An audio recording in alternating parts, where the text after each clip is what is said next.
want students to sort of take away that they have the opportunity to shape their environment. The overall impetus behind this project was to gather community input and inform a cohesive plan for what we're going to do with the downtown tree canopy. So we talked about solutions to improve the longevity of our tree canopy. A lot of the foot traffic impacts the trees. We need to more diverse trees here, keeping flooding low and all the benefits that they have. I have a greater appreciation for them. As climate change accelerates, to put trees in the right spots is going to be key to cooling down a city. There's multiple studies showing that increasing a urban canopy helps increase overall mental well-being. So they had to learn about the urban environment, and then they made their art projects that responded. The art installations help imagine what the city can be.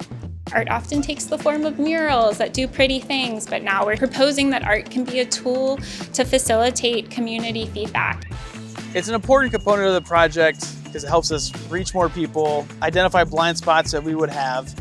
Arbor Day is going to be a community event. There will be opportunities for city residents to give us feedback. We're going to see then if our students who have become more informed citizens have then also created more informed citizens.